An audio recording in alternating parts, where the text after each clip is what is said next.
Today, I'm going to show you how to make the easiest and most addictive 20-minute pasta arrabbiata. Here's all the ingredients you're going to need. It's very simple. We're going to use any hold pasta, so penne, rigatoni works great. I wouldn't do a spaghetti or anything like that. Some organic peeled tomatoes, preferably from San Marzano if you can get them. Garlic, some basil, a little bit of parsley, and then crushed red pepper flakes. You could use chilies if you want, but arrabbiata means angry in Italian. This is a spicy dish. We got some water boiling also, so the pasta can go in whenever we're ready. But we're going to start off by hand crushing these tomatoes. These are peeled, but they are whole. The cleanest way to do this is with a glove, so throw that glove on and just hand crush these. You don't want too large of a chunks, but you do want some texture in there. So just squeeze them until you get kind of like a chunky regular tomato sauce would have.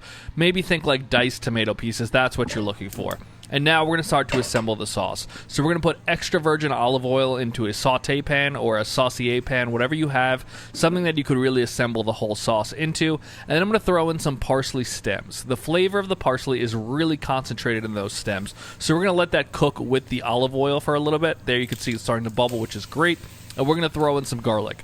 I'm going to pull those stems out, though, before we finish the process. You do not need to keep those in until the end. But just let that garlic get nice and kind of fragrant. And now we're going to throw in some of those chili flakes. This is about a tablespoon's worth, and you really want to add a good amount if you want that spice. If you don't want the spice, probably don't make this dish, but you really want some chili flakes. If you're going to add in actual chilies, do it at this stage also. And now we're going to pull out those parsley stems so we can add in the tomatoes. If you're making a large batch of this, throw all those tomatoes in right now. I'm only making one and a half portions, so I'm going to slowly put them in to make sure I don't overmake, but just add in as much as you need, and now we're just going to mix that together. You want that olive oil mixture to kind of fully emulsify into the tomatoes and become one nice homogeneous sauce. As you go through, if you see some larger pieces still in there, you could also break them up with your spatula or just pull them out and chop them up a little bit. Totally fine. And now at this point, we're going to cook the pasta. This sauce has been about 5 minutes so far, so the pasta is going to take about 10 or 12 minutes. And at that point, I'm also going to add in a bunch of parsley. We're going to mix that together. You could chop up some stems also if you want to put them in there. You do not need to just use the leaves. The stems are the flavor. But really mix that up very nicely. That pasta's cooking. We're going to pull that pasta out about 2 minutes short of al dente. But at this point, I'm going to start to break up some basil leaves and throw them in there. Everyone I've seen from Italy says breaking them up gives you a better flavor than cutting them, so I did not cut these. I am hand ripping them, and then we're just going to mix that into the sauce. That was probably 3 or 4 leaves. If you like more basil, use more. If you want less, use less, but it is a really nice addition. And this is the point where I'll check for salt and pepper. I do not like to do it in the beginning. I like to do it at the end after I've thrown everything in.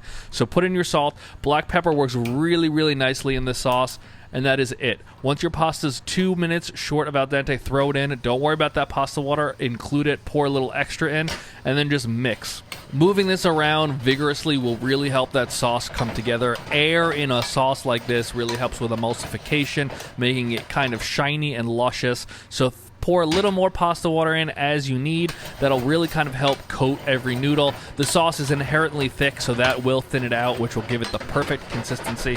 And that's what you're looking for right there. If you want to be bold and start to kind of flip it in your pan, go for it. The second I do it, there's splatters everywhere. So that's why I was doing a little more of that spoon and back and forth motion, but that's all you're looking for, and now it's time to plate it up. You can see that sauce is clinging on beautifully because this penne has some nice ridges to it. I'm going to top it with a little of just chiffonaded basil. Obviously, I cut it to make it look nicer on the top here, but in the sauce, we ripped it.